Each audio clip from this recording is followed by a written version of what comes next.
But I know that government digitization, helping move funds, money movement is a priority. We'd love to do more. I'd love to hear about your thoughts on digitization. Thank you very much. You're spot on. It's called Gavam Konon. That's what you want to I mean, it just means government in your hands. And this is a program that she is pointed to because we are, 2 years ago, we had only 320 government services available online. Today, we have 21,000 government services available online. And this was a deliberate strategy to leverage on technology and the digital space to make government much more efficient and to make government much more transparent. So not only are government services available online, but government payments, which initially were largely in cash by check and other sticky, mechanisms. Today, you can pay literally for any government service from the comfort of your home using M-Pesa. And that is the trajectory. It is our plan that by the end of this year, God willing, every government service will be available online. And we want to thank Visa for what they are doing with our State Department for Citizen Services. We are expanding that space. We are working with other partners to leverage, of course, on technology as we move into that technology space. And it's not just government business. We're trying to expand the digital footprint around the country.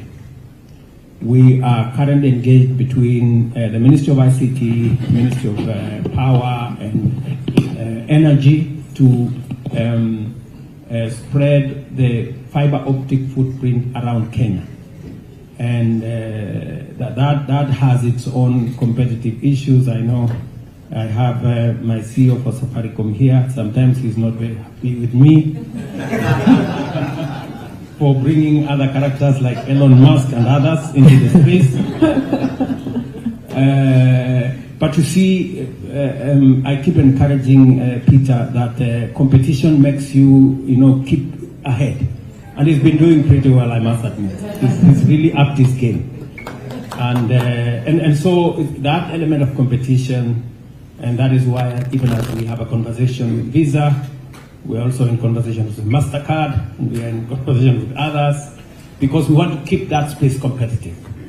And I just want to confirm here that we're doing 100,000 kilometers of fiber optic around Kenya.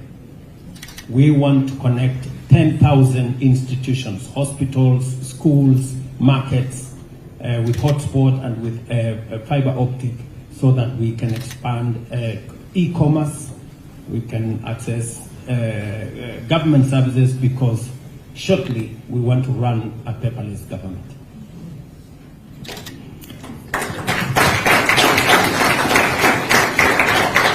Thank you for that, Your Excellency. Let's turn to the financial services sector. A question from Mr. Sello Moloko, Group Chairman of AXA Bank. Good morning, Mr. President. My name is Sello Moloko from South Africa. Mr. President, maybe I should just share a quick personal message I've just sent to my son, who's based here in New York, who shared with me on Saturday that he wants to move in to Kenya to work on a renewable energy project. So I just sent him a text saying that I've just listened to one of the best presentations on an economy by an African head of state, the best ever. And I don't say this lightly, Mr. President. As ABSA, obviously, we are looking to expand our horizons into the continent outside of South Africa. Kenya is proving for us to be a very important part of that expansion into the rest of the continent.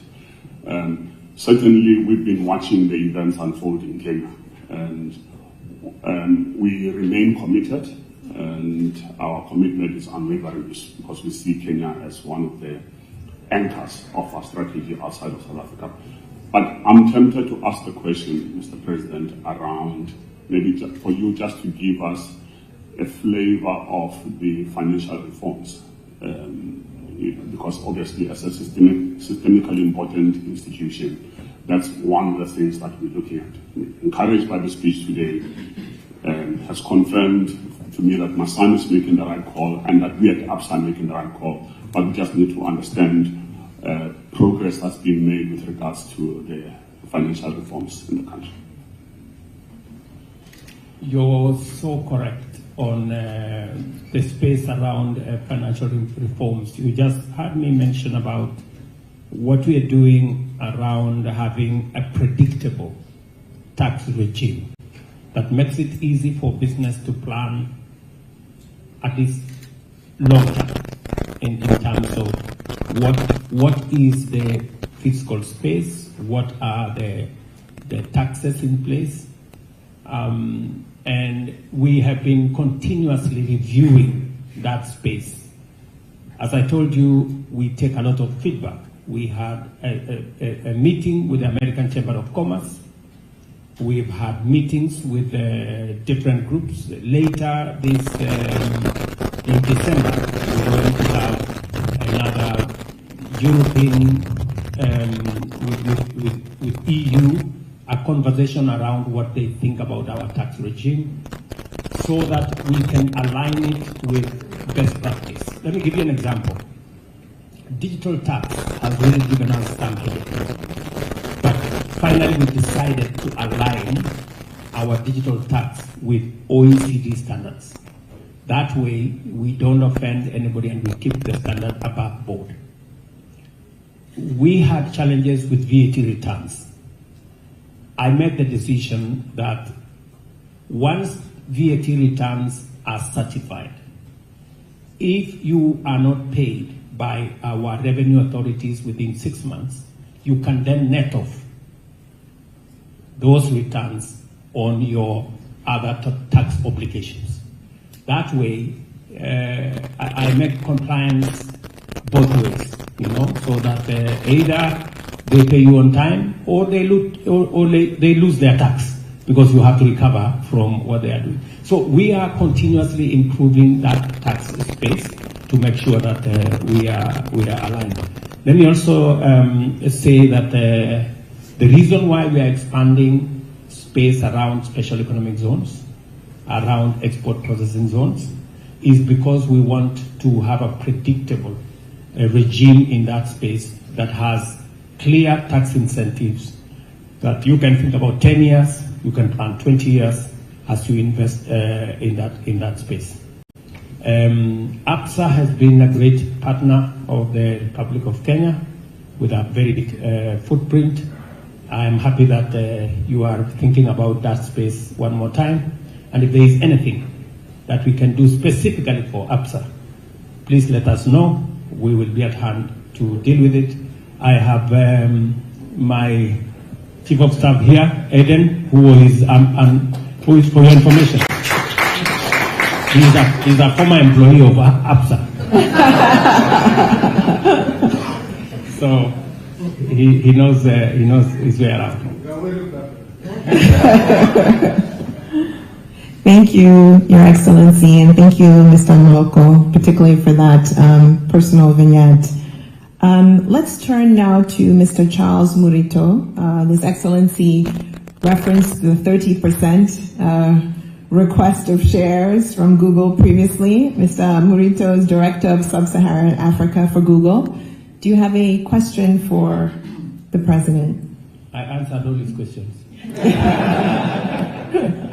That you did. So, Your Excellency, I think what I may ask is perhaps make a quick comment, especially as Kenya is working towards its economic prosperity journey. It's imperative for us to really harness the power of AI, which I was happy that no one mentioned it before, so that at least I get the opportunity to be the first to talk about it here.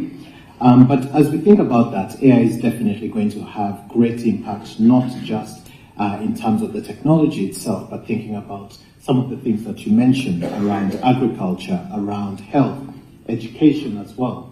And it's something that really we think about as what we call a general purpose technology, which is really the foundation of everything else to be built upon. So it's not about technology itself, but really what it can do to accelerate the economic growth. And as we know, we in Africa definitely need that. So Your Excellency, as you know, we did sign our joint statement of collaboration earlier this year in DC, and there's been quite a lot of progress in that around the national AI policy, and I commend your government for working closely on that. So my question to you, and really my offer, is that we as Google are working closely with other technology companies as well as other private sector companies are really on standby to offer any support that you and your administration want. And so please reach out to us if we need to help, especially around AI and all the implications that it can have to accelerate the economic growth for Kenya and all the other countries across the continent. Thank you so much, Your Honor. Your Excellency. Thank you very much, Charles. And I agree with you that your support in that space around AI has been immense. We're actually playing catch up, because I was very pleasantly surprised. I went to one of our technical training colleges and I found a young man there, I think his name was Brian. And Brian told me that he is working for an AI company in Germany. And this is a college that is in remote Kenya, 400 kilometers from Nairobi. That Brian doesn't have a passport. He has never been to the capital city of Nairobi, but he works for an AI company in Germany.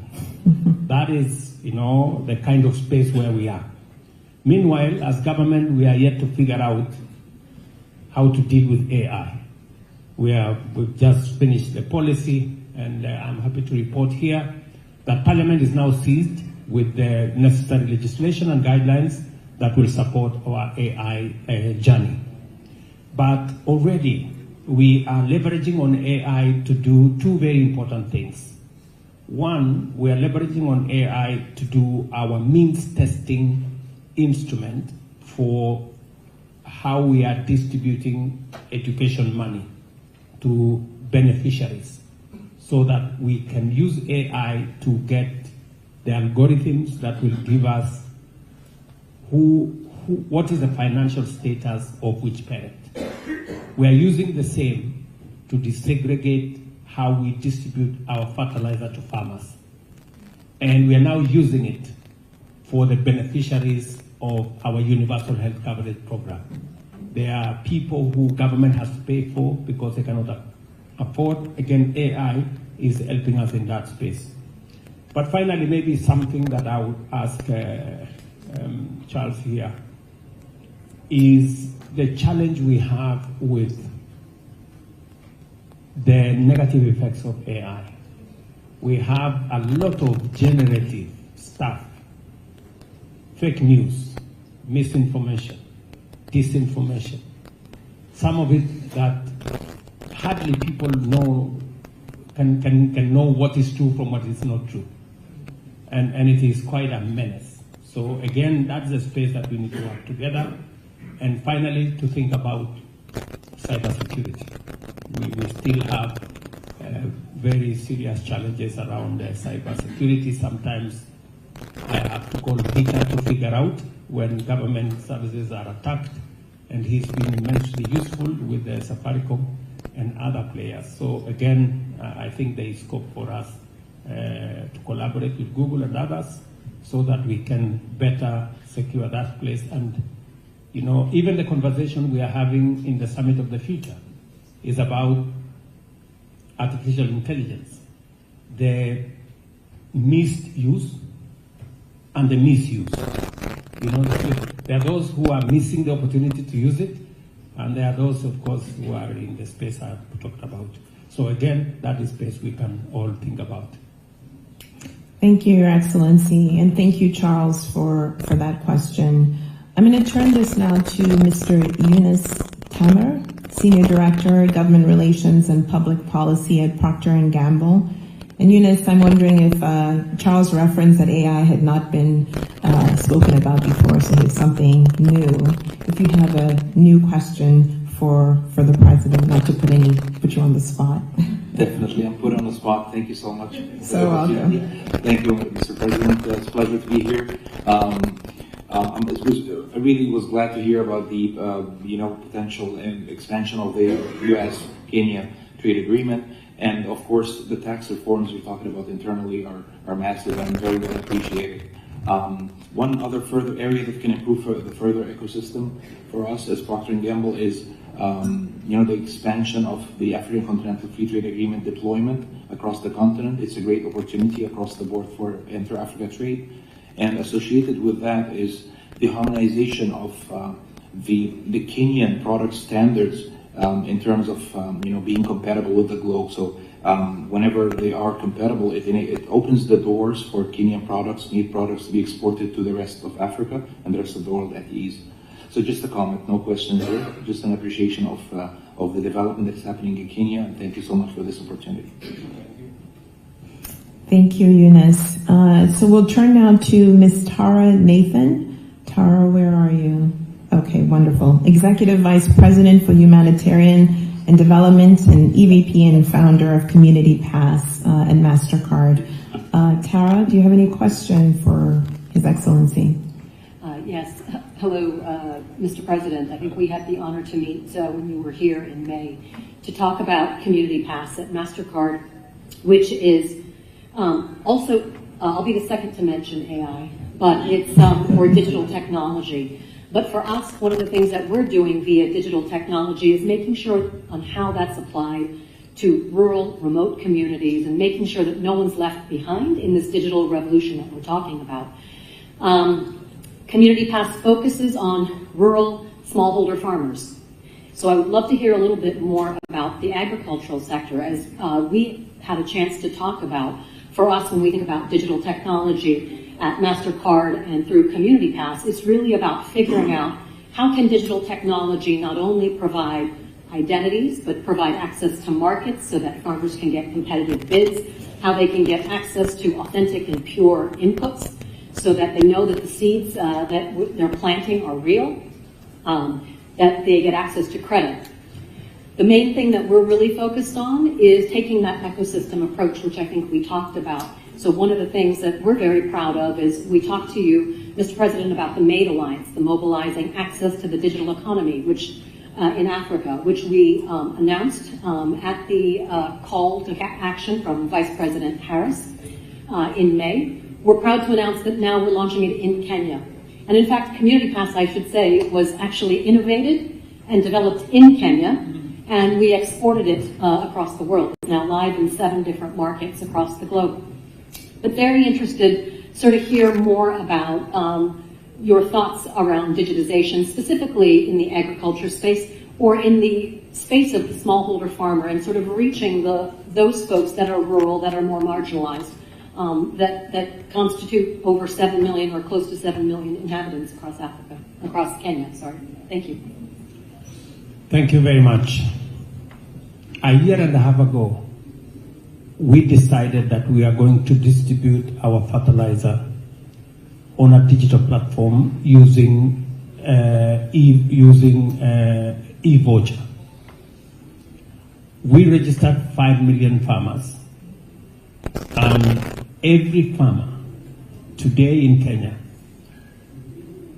has a voucher that gives them a government subsidy, and therefore they pay less what the government has subsidized on fertilizer. It is amazing. And in fact, I went to one of the depots to see. There is no cash. Everybody has come with their phone, with their voucher, and they are paying using a digital platform. It has done 3 things for our Kenyan farmers. It has increased efficiency, it has increased transparency, and today we have a record as government as to how much money we are going to pay, because we can easily reconcile the vouchers that have been given out by our depots from what the farmers have bought. And number three, it has also given us accuracy that farmers are buying seeds and fertilizer that is certified by our KEFIS, the certifying agency in Kenya. So Peter here will tell you they worked with us on developing, again, the voucher framework with them, and many banks are part of that ecosystem. And I'm sure my good brother here from NCBA can confirm that the banking industry are now part of that ecosystem of working with us on that digital platform to be able to distribute fertilizer. One last thing is it's very interesting today on the predictability of weather. I mean, the simple gadgets that today are being used by farmers to know when to plant. They can predict up to a month of what's going to happen. And I find, even in my farm, that my farm manager can tell me we should plant on Tuesday next week because there will be rain on Thursday and Friday.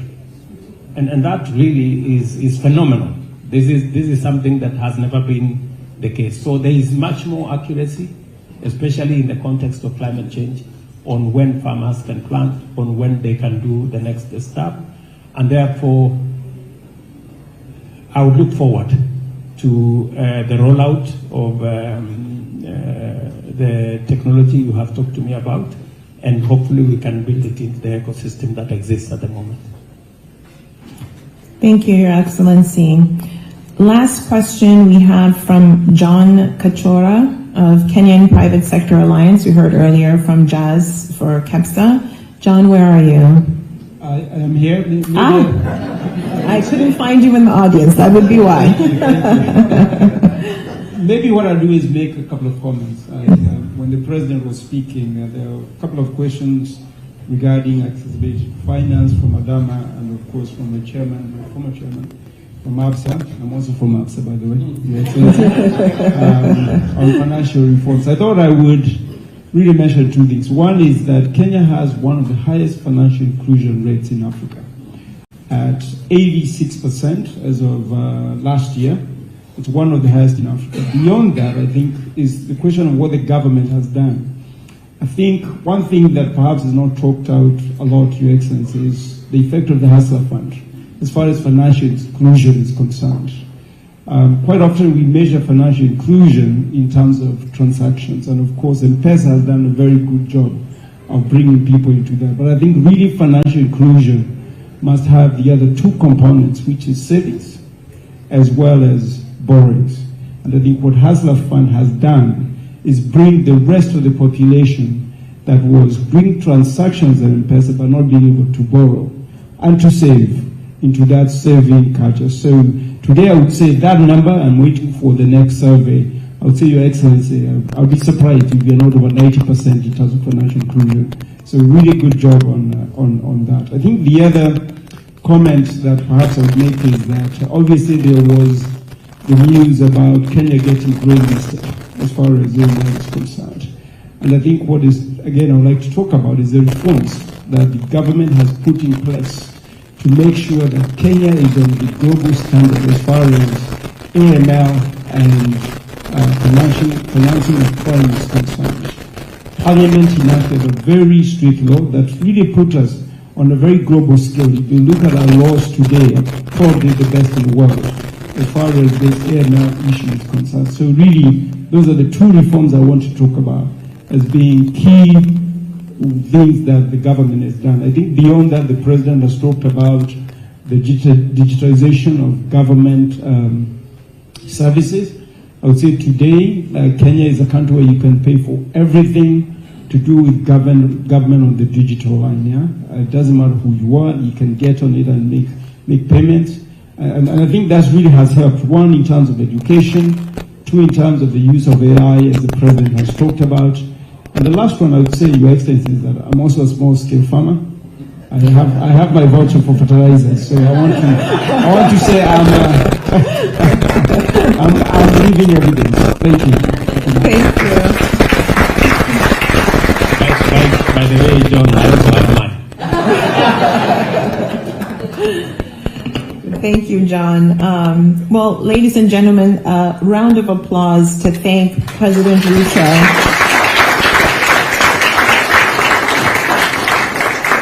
Really, for such an engaging dialogue. I think a couple takeaways. One is all roads lead from ABSA, apparently, to Kenya. But really, just exciting to hear of the significant